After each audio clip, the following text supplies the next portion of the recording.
Imagine a defense that doesn't just meet a threat head-on, but one that shapes it. A defense that is not a static wall, but a dynamic, intelligent system that actively manipulates the environment and the adversary. It's a proactive posture, one that seizes the initiative long before the first moment of contact. This isn't about building higher walls or stronger gates. It's about mastering a far more subtle and powerful domain, the mind of your opponent. It's about making them question what they see, doubt the path they've chosen, and ultimately walk into a trap of your own design, a trap constructed not from steel and concrete, but from light, shadow, and the very ground beneath their feet. That bends an approaching force to its will before a single shot is fired. It achieves this by presenting a carefully curated reality. The easy, obvious path is made to look inviting, but it leads directly into a prepared field of fire. The difficult, overgrown route seems impassable, yet it is the only one left undefended, deliberately so, to exhaust and demoralize. By controlling what an adversary sees and what they see, you control their decisions. You funnel them, you delay them, you fragment their forces, and you force them to move at your pace, on your terms. Their advance is no longer their own. It becomes a sequence of movements you have choreographed. This is the art of controlling sight and space. It is the fundamental grammar of tactical survival. Sight is the currency of security. If you can see without being seen, you hold an almost insurmountable advantage. Space is the chessboard on which the game is played. Controlling it means defining the boundaries of the engagement, establishing zones of safety, and zones of extreme peril. It's about understanding that every square meter of ground has a tactical value, a potential it offers to either you or your opponent. The master of this art doesn't just occupy the space, they activate it, turning neutral geography into a partisan ally. It's about using the landscape and the very properties of light not as a backdrop for a fight, but as the primary weapon in your defensive arsenal. Every ridgeline becomes a potential observation post or a shield. Every depression in the ground is a potential hiding place or a fatal funnel. The rising or setting sun isn't just a time of day, it's a tool to blind an approaching enemy. The dappled light of a forest canopy isn't just scenery, it's natural camouflage that breaks up your outline. Rain, fog, and snow are not just weather. They are cloaks that mask movement and muffle sound. The proficient defender learns to read the ground not as a static map, but as a dynamic set of opportunities and threats, constantly changing with the time of day and the season. Throughout history, from sprawling guerrilla campaigns to the protection of a single homestead, the principles are startlingly similar. The Afghan Mujahideen used the high peaks and deep caves of the Hindu Kush to neutralize the technological superiority of the Soviet army. The Viet Cong turned the dense jungle canopy and extensive tunnel systems into a three-dimensional battle space that baffled a superpower. On a smaller scale, the isolated farmer who builds his home on the lee side of a hill, away from the main road, with a clear view of his driveway and a thick wood line at his back, is applying the exact same logic. He is using the terrain to deny observation and control access. The scale changes, but the geometry of survival remains constant. They're rooted in human perception, the physics of light, and a deep intuitive grasp of geometry. Human perception is fallible. Our brains take shortcuts to interpret the world, and these shortcuts can be exploited. We tend to see what we expect to see and overlook the unexpected. The physics of light dictates that it travels in straight lines, creating predictable shadows and blind spots. Geometry translates these principles into practical application. Angles of observation, fields of fire, and the dead ground that lies in the shadow of a hill. It is the silent, mathematical language that governs who can see whom, and therefore, who has the advantage. Mastering this is less about complex calculations and more about developing a tactical eye, an ability to see the unseen lines and angles that define a landscape. To understand this, let's consider a foundational military concept: defilade. It is perhaps the single most important principle in small unit tactics and individual survival. It is the bedrock upon which all other techniques of concealment and movement are built. Without a solid understanding of defilade, camouflage is useless, movement is reckless, and defense is merely a matter of luck. It is the first lesson taught to any soldier learning to use the land as an ally. It's a French term, but the idea is universal. From the Latin, meaning thread or line, the concept is about being off the line of sight and fire. Every culture with a history of conflict has its own version of this wisdom, passed down through generations. Whether it's a Scottish Highlander using the false crest of a hill, or a Native American warrior using a shallow arroyo to approach a target, the principle is identical. It is a piece of tactical DNA, a universal truth of conflict. Defilade means positioning yourself, or your home, so that the terrain itself shields you from direct observation and fire.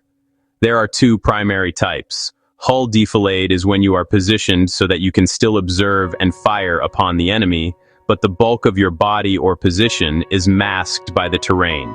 Think of a tank commander whose turret can see over a ridge, but whose vulnerable hull is completely hidden. Complete defilade, or hide, is when your entire position is concealed from view, making you completely invisible to direct observation. This is the position you use for rest, resupply, or to stage for a sudden ambush. It's the opposite of being enfiladed, exposed in a line. To be an enfilade is to be in a defender's dream and an attacker's nightmare. Imagine a long, straight road. A single weapon positioned at one end can fire down its entire length, engaging multiple targets with a single sweeping field of fire. The terrain offers no cover. This is a fatal error in positioning, a complete failure to read the ground. The goal of defilade is to ensure you can never be caught in such a vulnerable arrangement, by always using the curvature and irregularities of the earth to your advantage. Now, this isn't just about hiding behind a hill. That's a passive act. True mastery of defilade is proactive.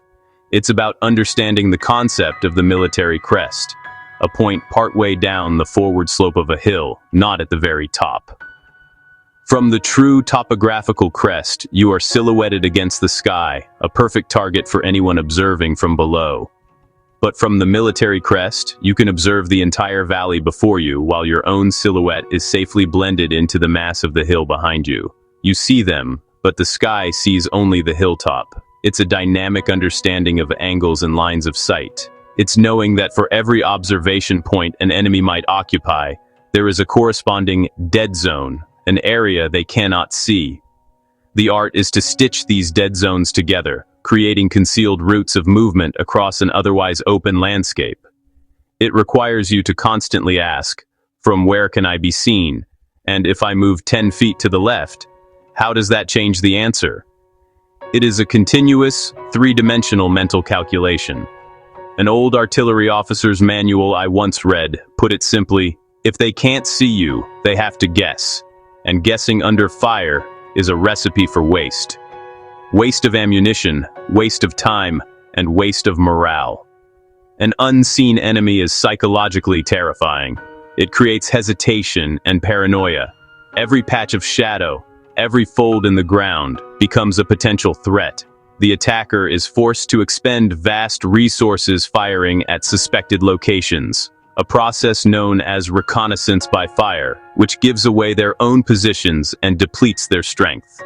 The hidden defender, meanwhile, waits patiently, conserving energy and ammunition for the perfect moment. This principle was mastered to a devastating degree by the Boer farmers during the Second Boer War. These were not professional soldiers. They were civilians, farmers, hunters, and frontiersmen who had a deep, generational knowledge of their homeland. They were intimately familiar with its rhythms, its deceptions, and its hidden strengths. This intimate knowledge proved to be a more powerful weapon than all the military might of the world's largest empire. Facing the vast, organized British Empire, they couldn't fight conventionally. They were outnumbered and outgunned. A direct force-on-force confrontation would have been suicidal. The British Army, with its rigid formations, brightly colored uniforms, and doctrine developed on the fields of Europe, was prepared for a conventional war of maneuver and massed fire. The Boers knew they had to fight a different kind of war, one that the British were completely unprepared for. So, they used the South African veld, the open, rolling grasslands, not just as a place to fight, but as a tool. To the British, the veld looked like a perfect battlefield for their cavalry and long-range artillery, wide open, with excellent fields of view. But this was a profound misreading of the terrain. The Boers saw the same landscape and recognized its subtle deceptions. They saw the gentle, almost imperceptible swells and depressions, the kopjes or small hills, and the way the light itself could be weaponized. They understood the physics of mirages and heat haze, which could distort distances and make accurate rifle fire incredibly difficult for an attacker at long range. The shimmering air over the sun-baked plains would make targets appear to dance and shift, and could make a target 800 yards away appear to be at 600, or vice versa. The British, relying on volley fire at set distances, found their bullets falling harmlessly short or flying wildly overhead. The Boers, expert marksmen firing individually from concealed positions, could wait for the British to advance closer, into a range where the haze had less effect. They would position their fighting carts, called loggers, on reverse slopes. This was a masterful application of defilade. A reverse slope is the side of a hill or ridge that is away from the enemy. By placing their camps and main defensive lines there, the Boers were completely shielded from British direct fire, especially from their powerful artillery, which relied on line of sight. The British gunners could shell the forward slope all day long, churning up dirt and rock, while the Boers remained untouched, waiting. From the British perspective approaching from the front, the Boer position was invisible until they crested the rise, at which point they were met with point-blank volleys. After marching for miles under a hot sun, believing the enemy was still far ahead, or had fled, the British soldiers would suddenly find themselves just yards away from a line of expert riflemen who had been waiting for them. The psychological shock was immense, matched only by the physical devastation of accurate, concentrated fire from an enemy who had appeared out of nowhere. The Boers controlled the space by controlling what could be seen and from where. They created corridors of death. They knew the exact ranges to key terrain features and would place discrete markers like a single white-painted stone to help them gauge the distance to the advancing British. While the British saw an empty landscape, the Boers saw a pre-ranged firing range where every approaching soldier was walking into a carefully measured kill zone.